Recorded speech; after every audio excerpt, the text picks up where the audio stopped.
Hi, welcome to Speak On. I'm Ed Singleton, treasurer of Big Time Boys. Excuse me, Ed? Yes? You've got a phone call. We're doing the show, Vic, and it's live. Ed, they said it was important, Ed. Excuse me one second, I'll be right back. I'll tell you.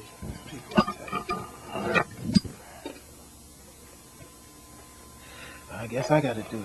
How you doing? Welcome to Speak On. I'm Keith Harrell, president of Big Time Boys. And tonight's show is gonna be something real good. Keith? Yeah. There's someone in the lobby for you. Vic, we're live. We gotta do this, man. We gotta get this Keith, done. They said it was important. Okay, all right.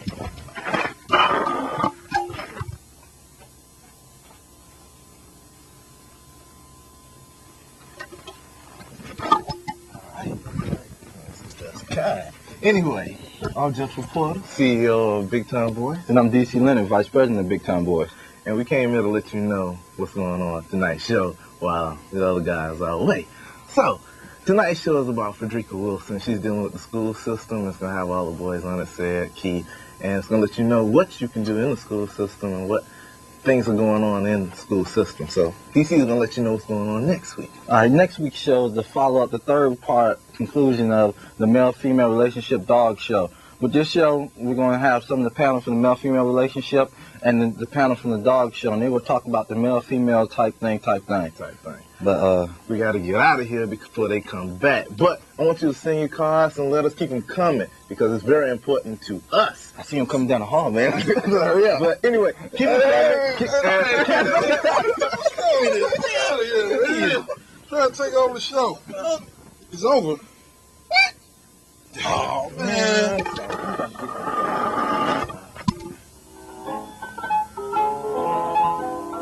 Yep, it's definitely time I get nasty. Oh.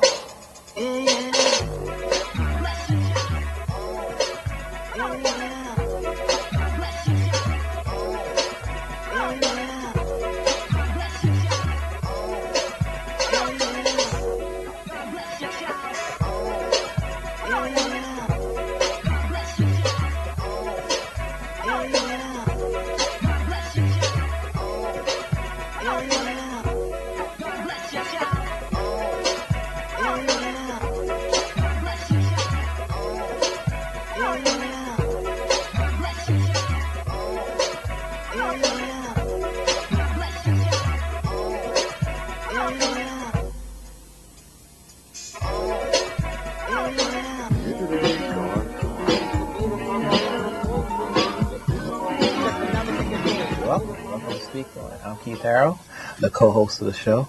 And Speak On is brought to you by Big Time Boys, and that stands for Black individuals giving time, investing money, and effort to better our young society. And we're coming to you live from the Ozone, that's Overtown. And right now, I'd like to introduce our host, Cedric Dawkins. Good afternoon, everyone. How are you doing?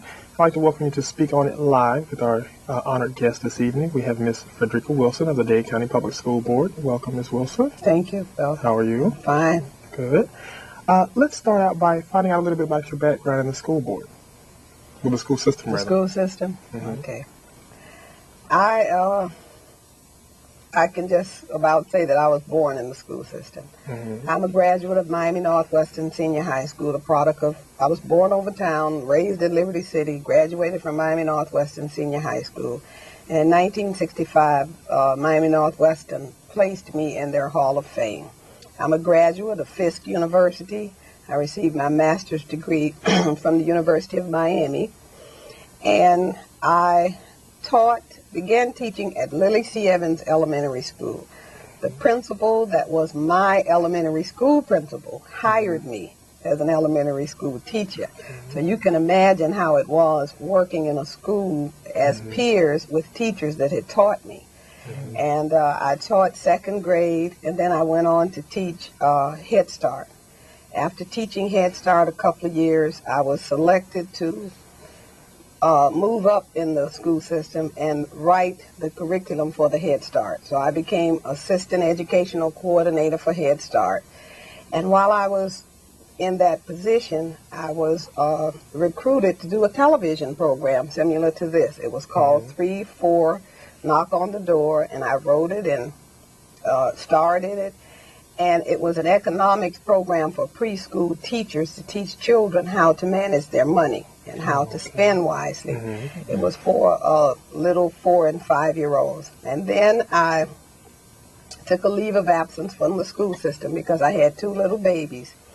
And I worked for 2 days a week at Florida Memorial College as assistant director teacher interns, and I would go into the schools to make sure that the interns were doing what they should do. And it was my hope and dream never to return to the Dade County Public School System. But I was recruited as an assistant principal, and I came back to the school system as an assistant principal, and then I moved on up to principal. I was the principal of Skyway Elementary School for 12 years. It's an award-winning school in North Dade that is the America 2000 school for Dade County as designated by President Bush. Okay. And yes, and so that is my career in the Dade County Public School System. Okay. In 1992, November, I was elected to the Dade County School Board. And here I am. That's a long, healthy history right there. Let me ask you a question. How does principalship differ from being an administrator sitting on the school board for the county? Well, I really thought there is a big difference. However, from the experience I have, I'm finding myself kind of caught up in some of the same things I would have been caught up in as principal. So it's sort of coming with an experience and a background that you really will never leave behind. It's very helpful to my activities as a board member because I'm able to expand some of the information that I did have when I came and some of the programs that I started at my own school. I think that these programs are helpful for Dade County, and I've started to do some of that. Okay. And so it's quite, having been a principal, helps me, I believe, to be a better board member. Well, that's very nice. Let's go to Jaylene, our first caller. Alex, you're what do you want? What do you want? What do you want? Thank you, Jolene. Let's go to Michelle. Speak on it, please. Yes. Hi. How are you doing? Hi. I have graduated from Northwestern Senior High School in 1990, and I wanted to ask. I'm sorry. What's her name? Miss Wilson. Miss Wilson. How would I go about to be, more, successful and become more, higher in power? What are you presently doing with your life? Right now I'm unemployed because I just have a son, and I'm planning on going back to, the school. Where does your interest lie? What happened now? Where does your interest lie? Computers or secretarial, nursing? Yes, clerical, something like that. Clerical, yes, computer. The school system is a kaleidoscope of so many wonderful opportunities, and I'm hoping that you will seek a way to go to one of the vocational or technical schools. We have Miami. Where do you say you live, in the Liberty City area? I think she's gone. Oh, she's gone. Area. Oh, there she is. Yeah. Okay. We have Miami Lakes Technical School. You can get a Pell Grant to go there. That's a loan. That's a grant that you don't have to pay back to the school, from the government, and you could study to become a clerical person. It's very reasonable, and I'm sure that you will find power through that with skills. We never should stop education, and I want you to go as far as you can. It would benefit you, and it would benefit your young child. Right, because I did try to do that, but I had a little, problem that I did borrow money from the government, but they told me I have to pay it back. I would have to pay it back. Well, will you call me tomorrow at 995-1334? Not tomorrow. You call me on Monday. I'm going out of town, but I'll be back on Monday because I do have some solutions for you. Did you hear me? 995-13 what now? 1334. 1334. Okay, thank you. Oh, Thank you're you very welcome. much for Tell me your name. Michelle. Michelle Smith. Okay, Michelle. Thank All you, right. Michelle, for calling. Okay. Let's go to our next caller, Mrs. Wilson. Would you speak on it, please? Hello. Hello. Hello? Would you like to speak on it, please? Your name? Hello. Hello. What is your name, please, sir? My name is Paul Wilson. Okay, go ahead and you have a comment. Yes, I was reading in the Miami Times that Ms. Wilson has developed a program called the 500 African American Role Models of Excellence. Could you tell me a little bit about that, ma'am? Yes, the 500 African American Role Models of Excellence was organized because the Dade County Public Schools feel that there is a detrimental situation going on in the lives of many of our young black males. And this situation comes about because so many of them do not have appropriate male role models, and some of them are without fathers. And so we're calling to people in the community. We're asking our African American males who are committed enough to give something back to the community to join our project. We watch daily as we lose a second generation of black males to crime, to promiscuity, to AIDS, to black-on-black crime. Our boys are killing each other. And we organized this group of men, and the men are in the process now of visiting schools to offer their services. The project will be expanded in the fall, and we're planning a big conference at the Radisson Mart on September 30th with 1,000 at-risk boys and 500 men. And the boys will be involved in workshops, and we will begin to address some of the problems that they are experiencing, because we want them to know that we care. And we want them to have hope and vision for the future, because we find children who have no hope do not value their lives. And when people do not value their own lives, they do not value the lives of others. And so we want to give these youngsters hope and vision. And I'm asking, if you're listening and you are a black male, if you are gainfully employed, you are drug-free, then you qualify to be a role model for our youngsters. Call me, 995-1334. Whoever answers the phone, you say, I'm calling to register as a male role model. We will register you over the phone, and we welcome you. If we can recruit 1,000 men, we can save 1,000 boys. Could I ask you a question? That's something I wanted to ask. What was Dade County Schools, the school board itself, was doing for the African American male? Because as you see, going through the school system, and everybody I know went through the school system, they didn't get much of a input of African American studies. Will there be more Black history being taught and Afrocentric things? There are about 12 components of the male role model program, and then we're in the process now of writing grants, of trying to get monies to hire tutors for after-school African American history, for Saturday school African American history. We're involving the churches. We have gone to churches. Last Sunday we were at the New Shiloh Missionary Baptist Church with Pastor Jackson and his congregation, and we recruited role models right from the church. See, there's a lack of spirituality in our children now. There's a lack of family. There's a lack of community support. Years ago, people would help each other and look out for the children down the street, but now everyone is for themselves. So we're trying to foster a better understanding of communicating with each other, of knowing that it's our responsibility. I have people say to me, I think that parents should be responsible for their children. They should be their children's role models. They should be responsible for their children's education. They should be responsible for their children's behavior. And I think they're correct. But what about the children who have no parents? What about the children who have no positive role models in their lives? Who is going to be responsible for them? Who is going to intervene in their lives and give them hope and vision? That's a very good point. We're going to go back to that after these couple of callers. Let's go down to Ruth. Can you speak on it, please? Yes, I can.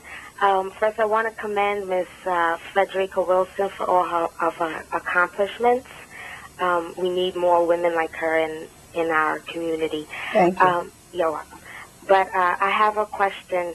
When I was attending St. Rose in Albany, I was recruited for the Dreamers and the Higher Education Leadership Corps.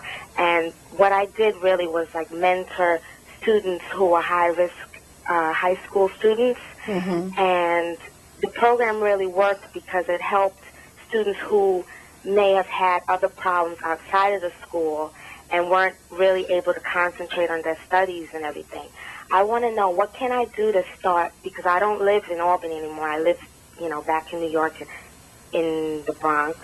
And I want to know, what can I do to start more programs like that to help students who, maybe have problems outside of the school in their homes and are having a hard time with their studies. I think you should align yourself with a particular school, a particular principal, and start from that level.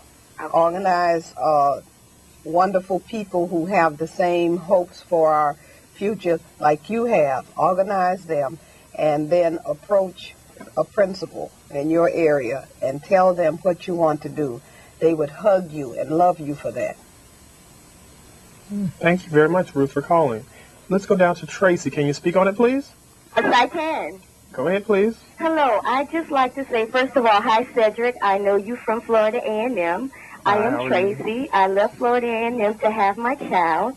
And I'd just like to say that to the caller, Michelle, who was wondering what she could do to empower herself, first of all, she has to commit herself to wanting to do something better. And second of all, she has to understand that the only way to uplift herself is through an education. I have a son. He's 5 years old. And I've recently started back school at Miami-Dade. I've made the dean's list twice. And I am beginning my own organization called United Black Women. And I feel very, very glad that I'm doing this. And I hope many people will attend. And I think it's going to be very powerful in the community. And I'm just really glad to give it some publicity here. It's going to be September 4th, and if anyone wants to join, they can call 624-1780. Tracy, do you have a question for Miss Wilson? No, Mrs. Wilson was my... I thank you for plugging yourself, but she is the person... was her principal? You was her principal? Yeah. You were the assistant principal at Scott Lake Elementary. Oh, yes. See what product she putting out? All right, Tracy. Congratulations, Tracy.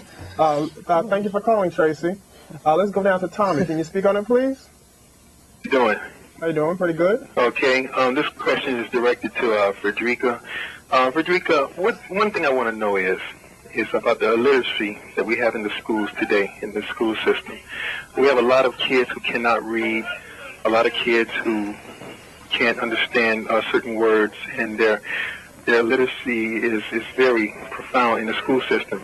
And the second thing I want to ask you is, what are we doing to help our young black children, gear them into the way that they should learn to be educated? Are we coming up with any programs or anything to help these young black men prepare them for college?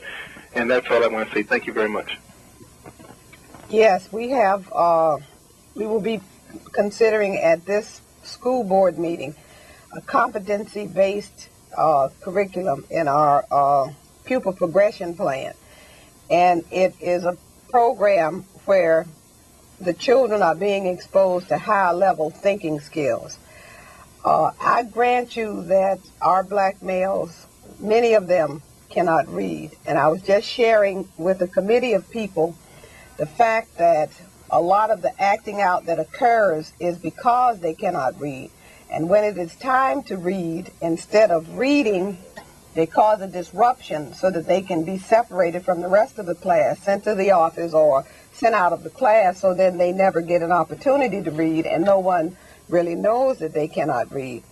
However, there are programs in place now in a lot of the inner city schools where the class loads are being lessened in the primary grades, and there's a big push for Chapter 1 to have what we call a master teacher on hand who will in-service, a lot of it has to do with teacher training, who will in-service the teachers so that they can better deliver the subject matter to the children. We have to be sure that our children are properly tested and properly diagnosed. We have to get parents involved and make sure that they go to the schools and see that their children are receiving the kind of education that they should receive. Parents have got to become involved. And the people, the children who do not have parents, they will have a role model that will be involved with them, who will set up conferences with the teachers to make sure that these children are receiving the kind of education that will get them ready for the real world. You ask about preparing them for college. When I was the principal of Skyway Elementary, it was not called a Skyway Elementary, it was called Skyway University. And that's why the president marked it as the America 2000 school. And every Wednesday, all we did was talk college. And the children wore college T-shirts to school. And we got the college T-shirts by soliciting from around the nation, from all of the colleges and universities, asking them for college T-shirts that they did not sell. You know, they don't sell the small T-shirts. They sell the extra large and the large. Yes. So they sent to us the mediums and the smalls, and the children just adored researching colleges and setting their minds to college. Now, we all understand and know that everyone cannot go to college, but we must prepare their minds that they can go. And by the time they reach the 10th grade, we should already know who is going to go to college, and those that are not going must be given the opportunity and must be convinced that they must put themselves in a track so that they will finish school with some sort of career. We have so many opportunities in our school district that our African American children are not taking advantage of. I was the speaker last evening at Robert Morgan Vocational Technical School. There were 2 black males graduating from that high school. And this is a school that has a kaleidoscope of activities, and they're constantly recruiting black males and black females also to come and take advantage. But for some reason, we have gotten this thing in our minds that if you go to vocational school or if you are in a vocational class, that you're dumb. And that's crazy. That is the thing of the past. Now we have so many wonderful opportunities. There was some gentleman finishing that will make $22.50 an hour, and they will fix airplane motors. And, you know, I was very proud of them to see. And our children, there's Turner Tech that's being built. We have all of these vocational schools and technical schools. You know, it's a shame to be all dressed up on graduation day and have no place to go. And I'm finding that many of our children are doing that, and there is no need for that. That's very true. No need. John, could we like to speak on it, please? Yes, I would like to say that I enjoy this show. I watch it every Wednesday, and I'd like to thank you guys for giving the opportunity for us to watch a program like this. My question is directed towards Fredricka. I heard that they were writing grants trying to find funding for nonprofit organizations, and I would like to direct this towards Keith and Cedric, that I know they are part of a nonprofit organization. Shouldn't they get with Fredricka and try to come up with something where, as their nonprofit organization, can raise money? They probably know about more grants than I do. Yeah. It's like you can ask and ask and ask for money. It's just a thing of receiving it, you know. The government, they throw little things at you where they halt you a little bit from achieving your goal. But if you have a nonprofit organization out there and you're trying to strive to do something, don't let that get you down. Don't let it get you down if you can't receive any money. Just keep striving, keep trying to do the things that you do. And we will get with you on seeing what kind of grants that you do have, and we're definitely going to try to get one, because the programs that we have in Big Time Boys is just unique. Some of the things that we see, we have black men from all walks of life, you know, rich, poor, anything, you know, and they come in to talk to the young kids. They come in and talk to them, and they're sincere about it, you know. Very rarely you see that in our neighborhood, you know. Black folks that are sincere about some of the things they're doing, but we will get with you and find out what some of those programs are. Sid can elaborate on some of the programs that we have as well. Yes, we have a Something Every Saturday program that we're beginning. Well, actually, we started last Saturday. It's going to be at our Coal Lake Park. We're going to have a group of basically about 15 unmatched kids from Big Brothers Big Sisters, and we're going to be teaching them African American history. It's going to be like a 4-month program, and each Saturday we'll go over different things. We'll also, include employability skills, how to fill out an application, how to interview, what should you wear to an interview, and basically starting out early so that when they get in high school, they will have no problems in, attaining a job while they're in high school and doing some of the other things that they like to achieve in life. And with that, some other things too, such as an etiquette program. Look at a lot of kids, you take them to dinner and they bounce around on the chair. So etiquette, the proper way to address people, how to treat people, politeness, that's something that is gone. Back in your day, I don't mean to make it seem old or anything, but back in your day, it's like people had respect for their elders, and it came through me, but most of the people in my generation is like, they don't care. You see them, they cursing out people and they doing this, and they shouldn't do that. But this is some of the things that we have to turn around, we have to change. Exactly. So, that's one thing we're going to do. Let us go down to Marta. Would you like to speak on it, please? Yes, hi, how are you? I'm fine. First of all, I'd like to say I always enjoy your show. It's Thank very you. informative, and I really like what you're doing. Thank you very much. I'd like to mention about empowerment. The PIG programs, I'm sure Ms. Wilson is aware of them. They're working together with people in the community who want to receive training. So there's special funds that are available that help people who are under income and want to receive training in clerical or in any other vocational skills. I wish I had the telephone number for PIC right now, and I don't. I have the telephone number for City of Miami, where I'm working for now, if we don't get any budget cuts.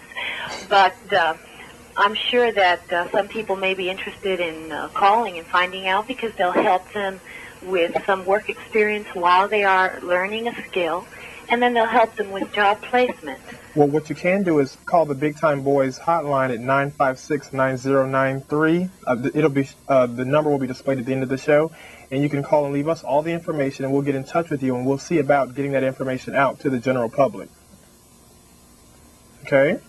I think she's gone. Okay, thank you for calling. Tamika, are you there? Tamika, would you like to speak on it? Hello. Tanika? Hi, Miss Wilson. My name is Tanika, and I attended Miami Killian Senior High this past year, and I just happened to be one of the facilitators for one of the workshops for the 500 black men on the mission for the year 2000.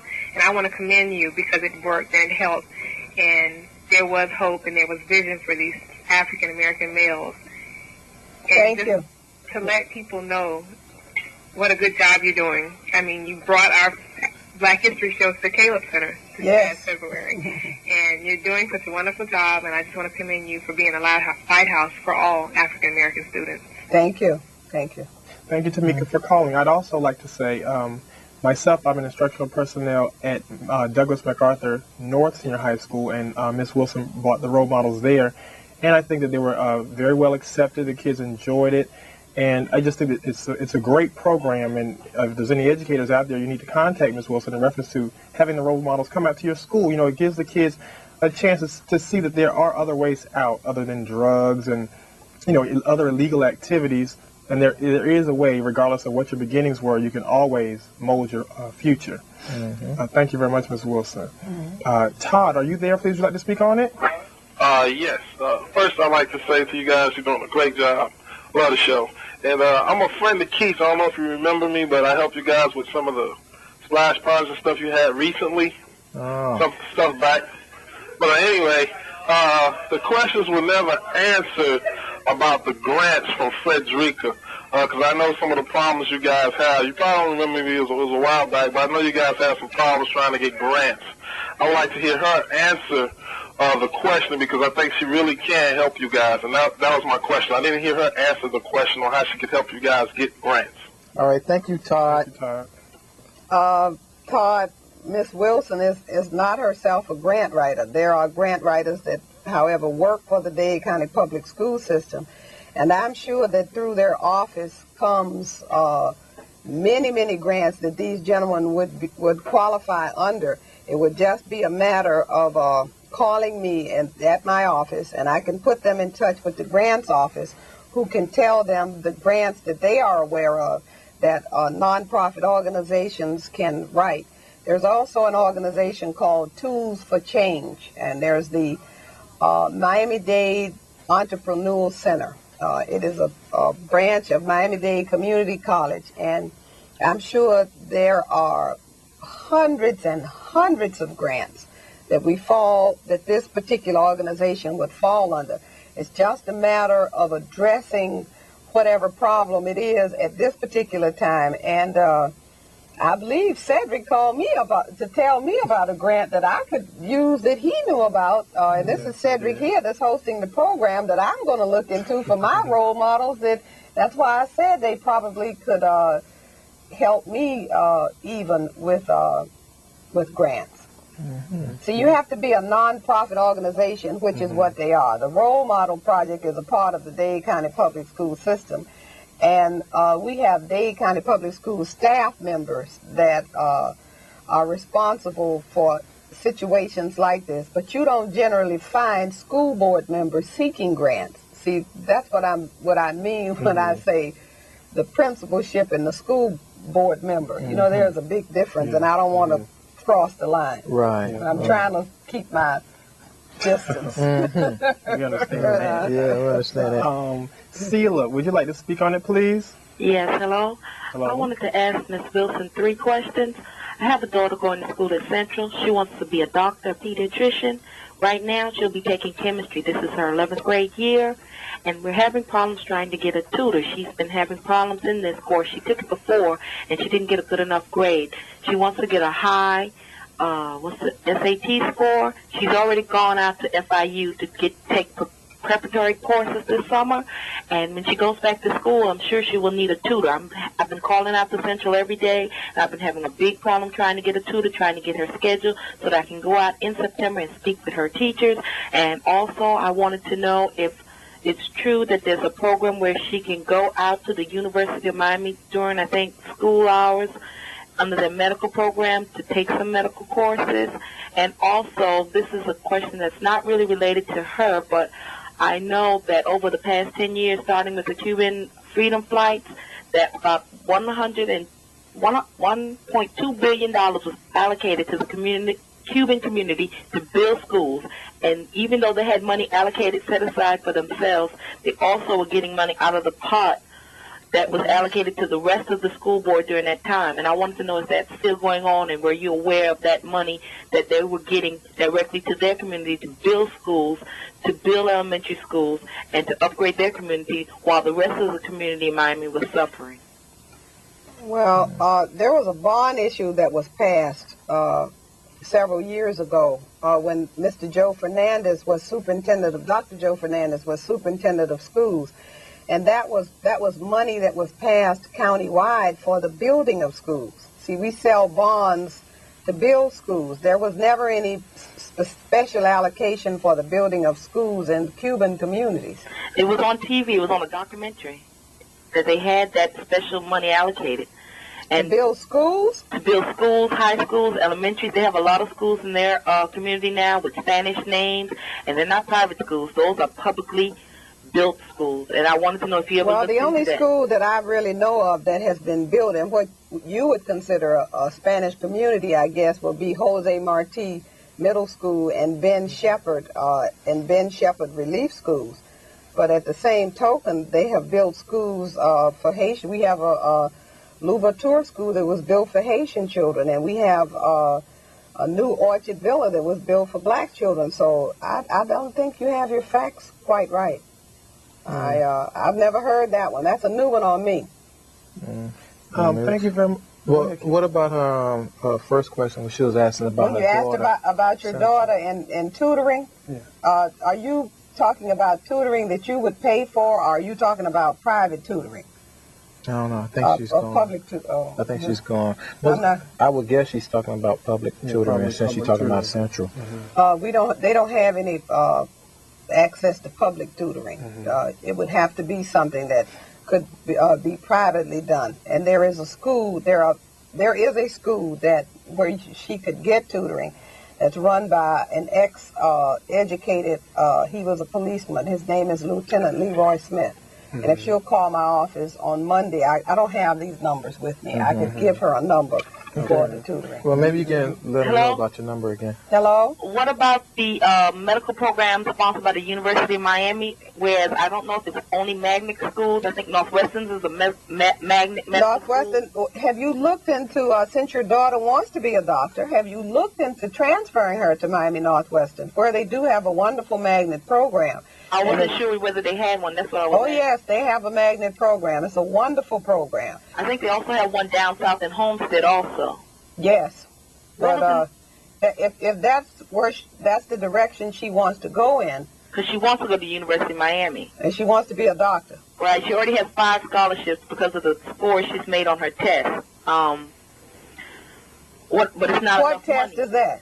Huh? What test are you talking about? She took some type of test last year. Because she's been in the program. And she needs a tutor? Why would she need a tutor? Because she has, for some reason, she has problem with chemistry. That's her subject. That's really. Oh, okay. Yeah. Well, then we need to get somebody to nurture her through chemistry. Right. I would suggest that you do get her schedule and then go out and see the instructor, because they probably know the best too. And I also would suggest that you take a visit to Miami Northwestern and take a look at the medical magnet and talk to the lead teacher of that medical magnet. And they have the University of Miami medical program out there too. They have there's a consortium where they do send children out for internships. It's wonderful. Yes, that's what I'm talking about. Okay. Check it out. Thank you very much, ma'am, for calling. Let's go now to Armin. Armand, are you there? I'm sorry. Can you speak on it, please? Speak on it. Okay, I guess we lost Armand.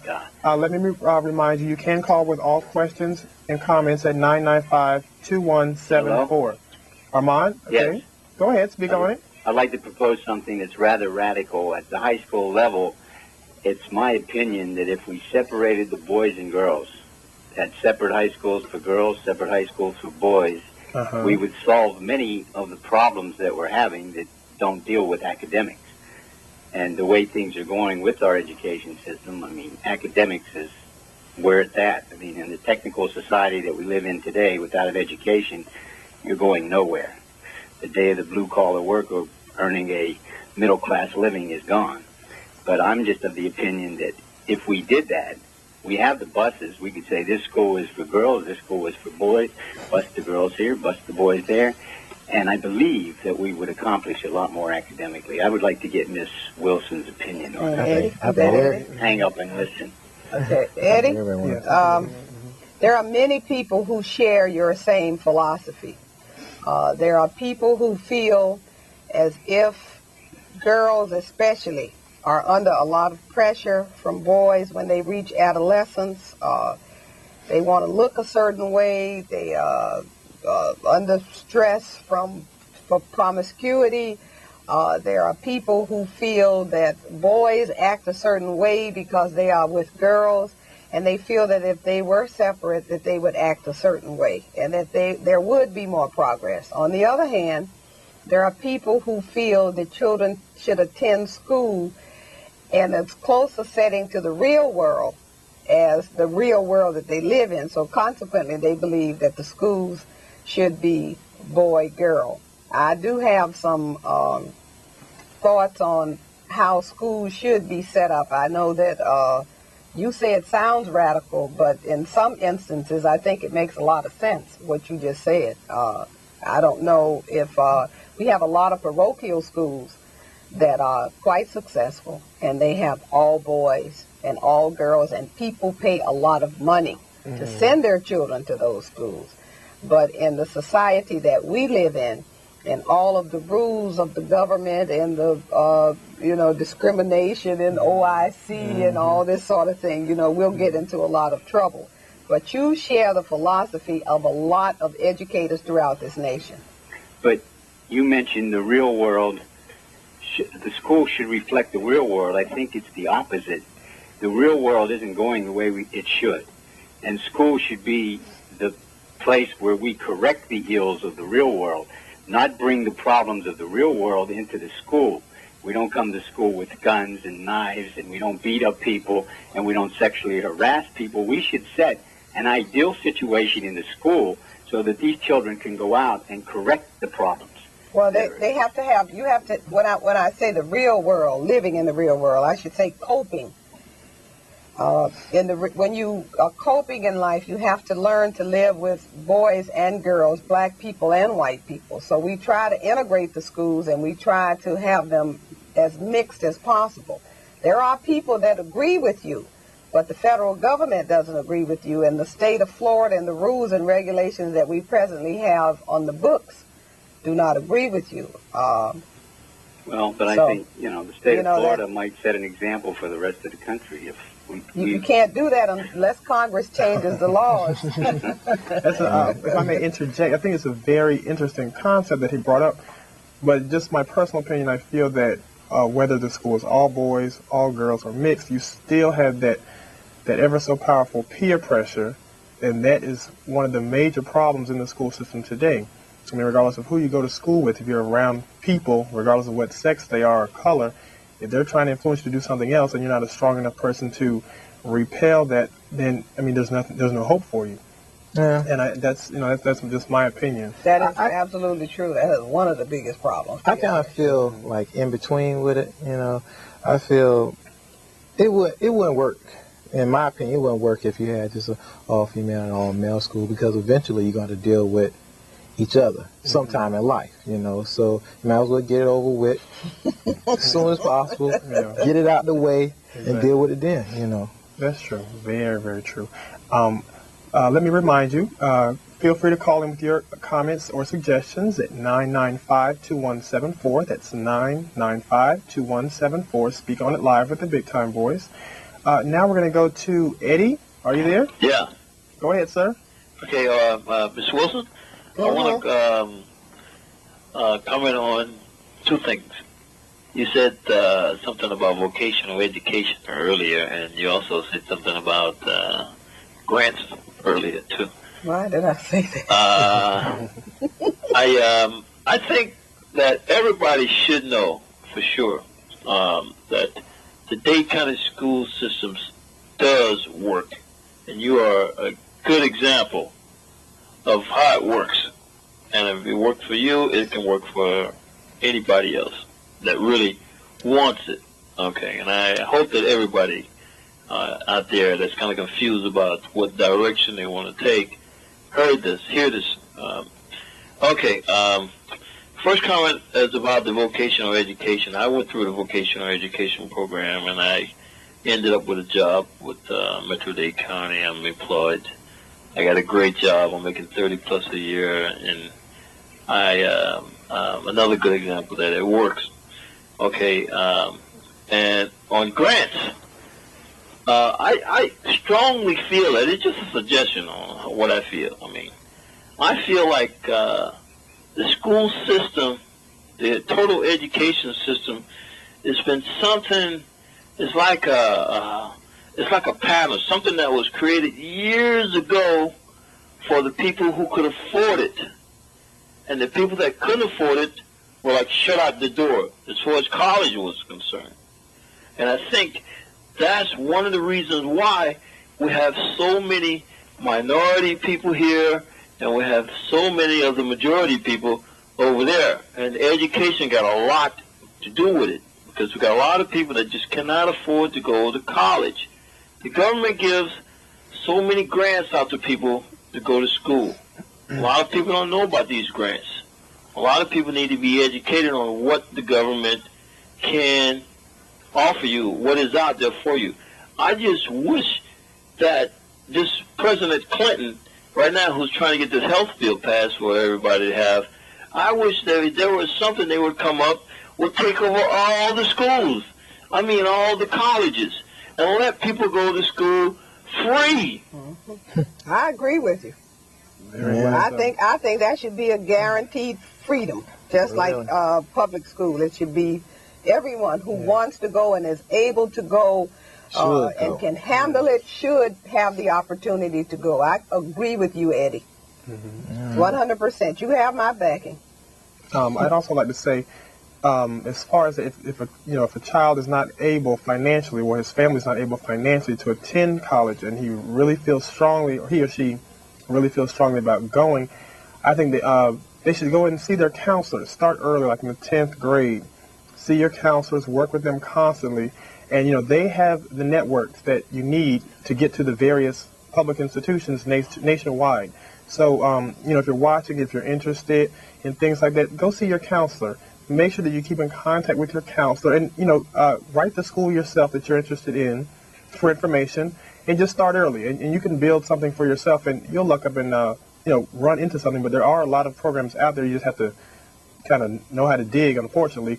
But your counselor can do a lot of that for you. Every senior high school has someone in place that we call a CAP counselor. It stands for College Assistance Program Counselor.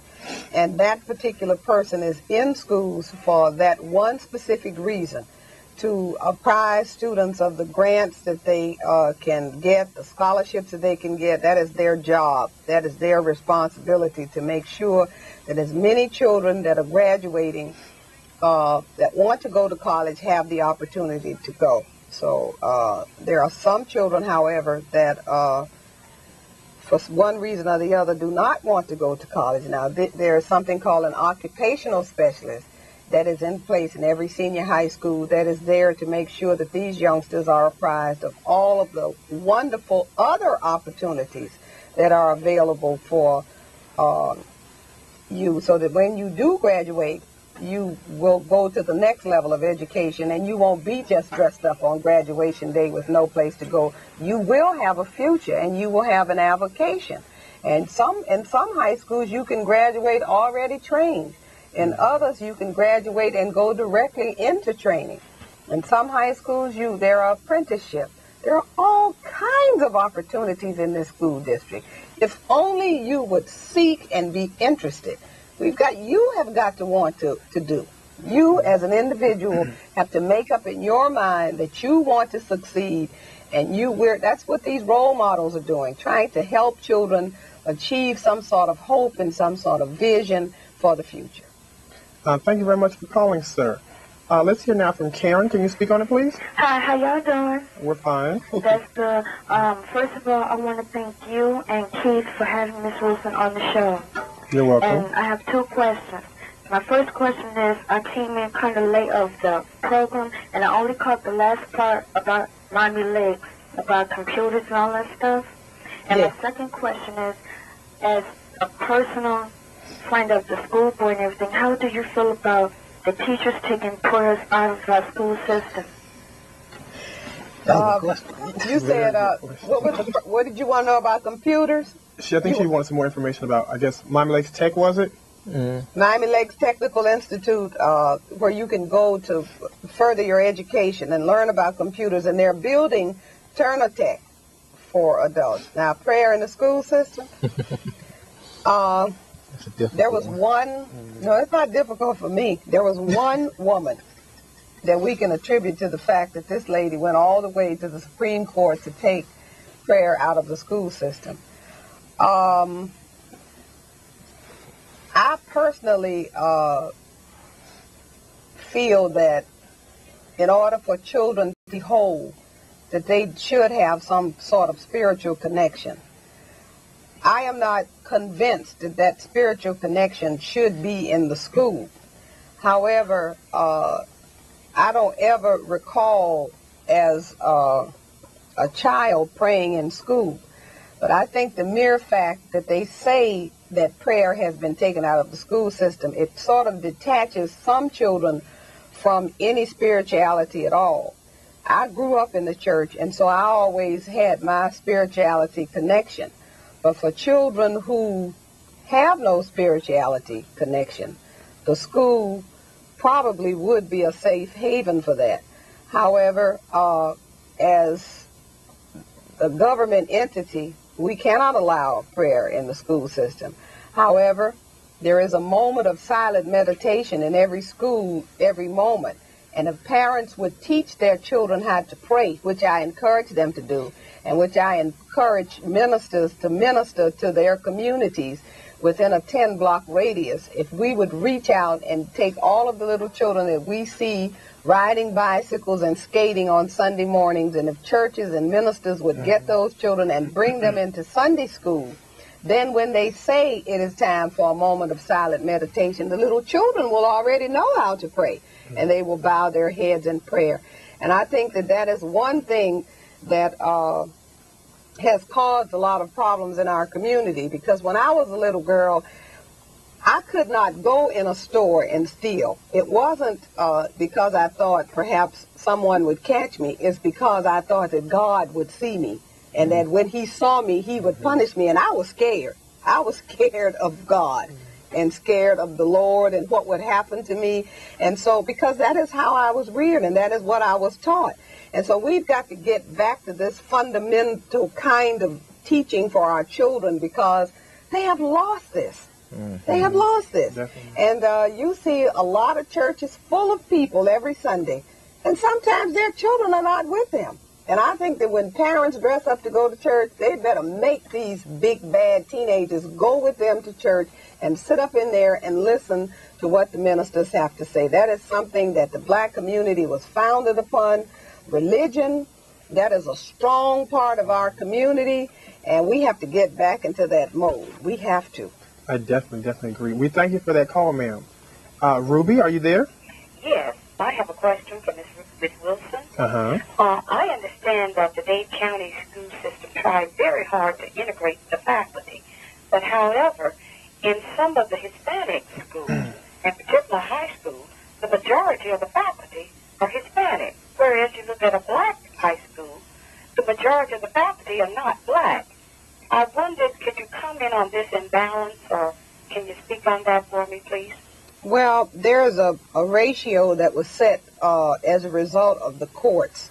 You remember when Judge Atkins issued an order that the Dade County Public Schools would be integrated, and there's a certain percentage, according to the population of Dade County, that each school would have a population of no more than, I believe it's 36%, no less than 30%, 36% black, and the rest of that would be of white. Now, presently, Hispanics fall under the category of white. So if a school is Hispanic, and the principal does have that option of hiring, instead of hiring white teachers, he probably would hire teachers that better relate to his particular staff, to his particular student body. There are schools in our district that receive waivers in order to hire to be able to put on board a higher percentage of black teachers that go over and beyond the ratio, what the ratio calls for. You understand what I mean? Like there are some high schools, some elementary schools that receive waivers from the region office and from the superintendent and the school board so that they can have more of ethnicity in their school in order to meet the needs of the population of the children that are matriculating in that particular school. We thank you very much, ma'am. We hope that Ms. Wilson somehow answered your question. If you have any other questions, maybe feel free to call her office. We're going to try to get in these last few calls before we leave tonight. Let's go to Dawn. Hello? Am I on? Hello, Dawn. Yes, am I on? Go ahead, please, sir. Okay, yes, I'd like to direct this I have a comment or a question to Keith. You guys have mentioned earlier about getting government money to operate your Big Time Boys organization. Right. I would recommend, if right now you're basically raising funds on your own, right? Yes. Why don't you continue doing that? In other words, instead of going to the government, why don't you just continue? It'll get bigger, I mean, because we wouldn't quit if it was up to the government. I mean, we've been doing this for 5 years, and it's all been coming out of our pockets. Right. But, we would like some assistance. Yeah, but it's one thing I know for sure. Any true and meaningful change always come from personal and community initiatives. And if we continue doing this, I mean, we could, instead of going to government, to continue doing what you're doing, it'll get bigger. And just keep on doing it. Okay. Thank you for calling, Doc. Okay. Thank you very much, sir. That was our last call for the evening. We appreciate everyone's viewership, letters, cards. We thank everyone for your support. We thank Ms. Wilson for coming on tonight. Yeah. It's been a great show. Mm-hmm. And we'd like to take 1 second out to congratulate one of our own members of Big Time Boys, John Wright. He has a 5-pound baby girl by the name of Nicole Natasha. Okay. Congratulations. All right, John. All right, John. And with that, we're gonna wrap it up a little bit. But I want to tell you a little bit about the video that we're gonna be showing tonight. It's one of the stars of Poetic Justice. It's his video, and that's Tupac. And the name of the video is "I Get Around." All right. So we'll see y'all next week. Thank you, Miss Fredricka Wilson, for coming on. And please